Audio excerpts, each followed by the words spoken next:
Happy Tuesday, everyone. Kurt Holford here, and this is going to be the continuation of the Fiore de Liberi class lesson videos. We've not had a video in a while, and that's just been due to the fact that we've been really working through and rehearsing that single hand play, sword in one hand kind of cutting mechanics and cutting mechanics, covering mechanics, and as well as the beat and the break that accommodate both of those as well. Those are all some of the things that we've been focusing on for the past couple of weeks, and we want to, and if you want to follow up as far as the videos are concerned, there's homework in there that talks about body mechanic movements, etc. This past weekend we worked on the sword in two hands play with Fiore's first couple of plays within the Largo or wide play context. A couple things to point about this right here. It is my opinion, at least by the book that I'm using off here to reference and to look at as far as Fiore, when he talks about the sword in one hand versus the sword in two hand, he's not talking about two different types of swords. He's talking about two different types of grips. There are 6 positions that he talks about outside of that are dissimilar to each other. And the ones we've been talking about have been the sword in one hand and the sword in two hand, not on the blade, grips. So understand that for these plays right here, we're not talking about two different types of swords. We're not going to an arming sword and then to a long sword. It's sword is sword, and it is literally can be utilized in both these capacities, at least to the one that Fiore is talking about in his time frame. So this week, like I said, we talked about the Largo plays, and the images that you're seeing up here right now are taken from the Possani-Dossi, the Morgan, and the Getty. And I'm showing you all these right here because they are, I find them very specific to look at and understand that, hey, look, there are contexts within this that are very important to look at and understand. There's similarities in this, and they're all pretty much consistent as far as which goes forward. If you're looking at the Paris, and I've not done a lot of look at the Paris is quite different in many ways, and there's been discussion by other people within the community that this could be more of a work of art rather than that of an actual martial context. Don't know, not here to argue that. But if you're looking at the Paris and you see dissimilarities to the other 3 manuscripts, it could be a numerous amount of factors. And one of them is that the Paris was way later on when Fiore was already dead.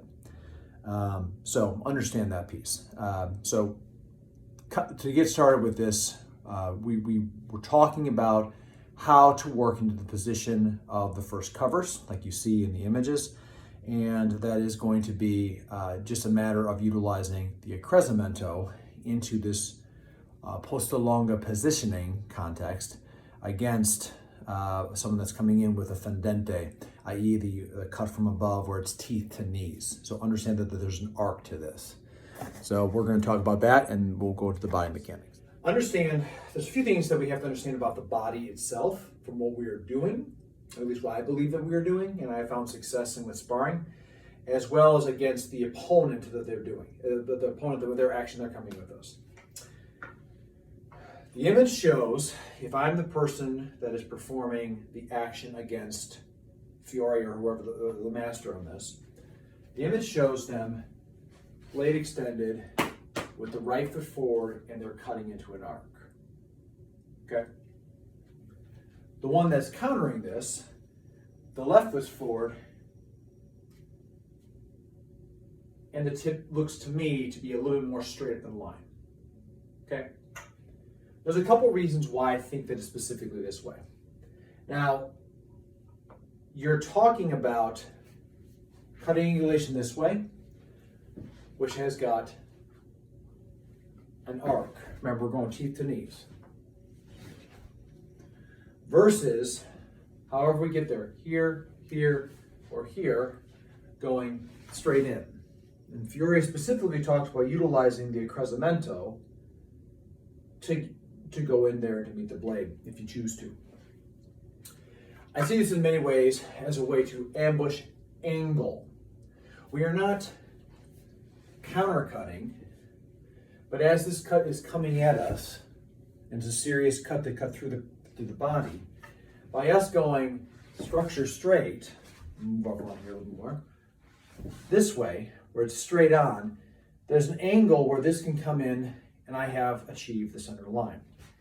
Whether that is by pushing forward or pressing into the blow, all these are actions to basically take away this from the center line trajectory point of that fendente. By me popping into a cover, and he says that he's covering in it, I'm covering in this, and we're looking at being at the tips. So what that looks like to me is that you're talking about the last third of the sword, okay? It also says, a few images later on, that you can get to the Largo position in the middle of the sword. But the feet haven't changed. So the reason why I bring this up here is that either A, I pushed in with a step, or I've stayed here and just covered. Maybe I've just shifted over. Someone's cut this way at me, I've covered in and taken that center line. And before this thing can even arc into the other part of my body, it's just straight into the center line and the tip is right there. This is now meeting to the sword. This can be achieved at the tips and the middle of the sword. But the footwork stays the same. Okay? So those are two things right there that are important to understand about his Largo concepts. It's not me going, if I'm talking about close plays, I'm not cutting in with this. That's something different. That's close play. But if we're talking about using long play or wide play or Largo in the middle of the sword, the feet don't change. Okay? So whether this is at the tips, whether we meet at the tips or we meet in the center, it does not matter. The motion is the same. The next question is, how do we get there? Okay, so the image shows here versus here. What do I think is happening? Well, like I said, all we are doing, we're not necessarily counter-cutting into this, because remember, fendenti are crossed diagonally, teeth to knees. The 3 guard positions that I gave people to play with on Saturday were posta di donna, porta di ferro, posta finestra. So you can see my face. All these positions can go to here. 3 ways I'm encouraging people, and this is the homework drill, is whether you're here, and like I said, this is just me trying to replicate the manuscript. I like this, there's a lot of power and torque that I can get from this, but you hold this position however you need to. By coming across here, all I am doing is coming to center. So as you see, alignment and target. The accrescimento is a delayed leg. We've talked about that. Coming to center. Coming to center, right? The image shows high, but I think there might be a moment in action where the tip is up. Coming to center. Coming to center. Without a step. It's the same thing, getting there, okay? The other way, and actually, quite honestly, my preferred way, is through the first guard, porta di ferro. In porta di ferro, as the image shows her here, looks very similar to, I think, either the Nebenhut or Schrankhut, depending on whose depiction that you're going off of. Some talk about over here, doesn't matter. But regardless, for porta di ferro, it's just a matter of put yourself in the center and put the blade down. That's it, right? So in this, how I like to get to the cover center with this is by pushing down on the pommel, which levels this thing up. So I push down and then shoot forward. Pushing down on the rear hand and then forward. Forward. Forward. Push, push. So it's not a push-pull. I'm pushing down with this, and I'm pushing both my hands at the same time. And again, I can do this, I can achieve this through a step or through just handwork. The last one, which is fun to play with, but is tricky, and there's other ways to get to this, but these are the three that I was talking about on Saturday, is posta finestra. And I like to get the posta finestra a little bit offline. Now remember, the tracks of my feet are still where they're at. But what you don't have, I'm not sitting here like this. This tip is in the center line of my body structure of where I was before. So to get to that center line, I wind forward and shoot. And again, I can also, as I'm turning, step forward into this. Apprezzamento, turn. So, apprezzamento, just a turn, and just a turn. Okay, so now I have it set up here. I'm using my fetter. That I think is more to the period of time. And I've got Vincent set up here in a way that is to be similar to the image in the Getty. So understand, in all the works, understand that the angle of this attack right here, if I walk in on this, you can see that this is on the left side. That's no different than if I'm cutting down with this fendente, okay? Because this thing is angled, and I'm here, with my body structure this way, there's an angle here to exploit. This is not a straight shot cut into my headspace. To close this, it's just a matter of popping in. Now granted, this is the part that becomes tricky, space-wise. So I'm going to utilize Possani-Dossi to get into this. If I cover here the thirds, there's a lot of leverage that can happen here. And if this is arcing at me, coming here and it opens this up more. So if I'm covering at the tips, I have a straight line to the center portion of the body. The first two plays that we talked about, and we went through four because I was talking about the middle places. But I'm going to go back. I just want to focus on the first two for this video. Remember, we're trying to come to here. This is a way how you get to it. We're talking about getting to the top third. Because in this, if I cover, I mean, this is ridiculous. I mean, this is pretty cranked up here. Give one more, I mean, this is all locked in tight as possible. But as far as for me coming in, automatically with this arc, I have a straight line shot into his face. And because the human body is not metal, and because the arms aren't rigid in the cut, it's very likely that this will break over. So, covering wise, we talk about coming to here. And it's straight.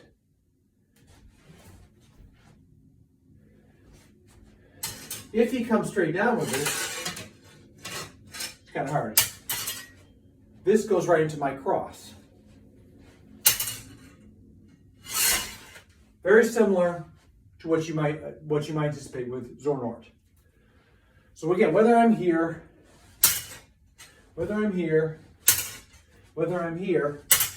it doesn't matter how I achieve this. We're talking about meeting at the tips in this space. The strike was here, but it opened it up.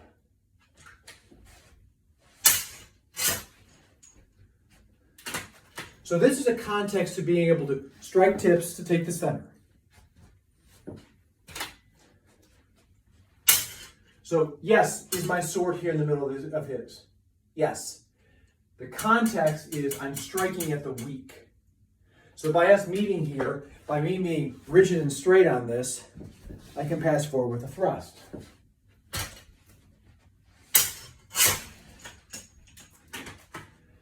If he wins to this is where, again, we're talking about footwork.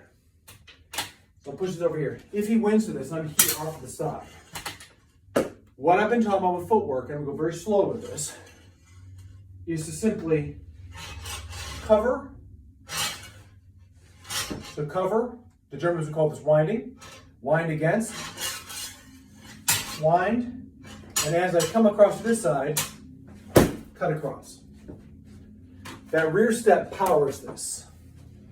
So he's won this, and I can come across.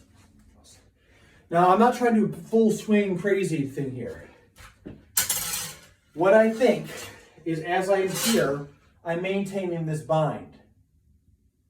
If I just go straight up, down, this is still open.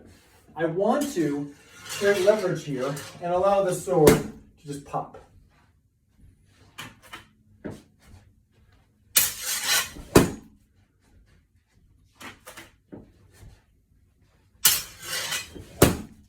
Okay?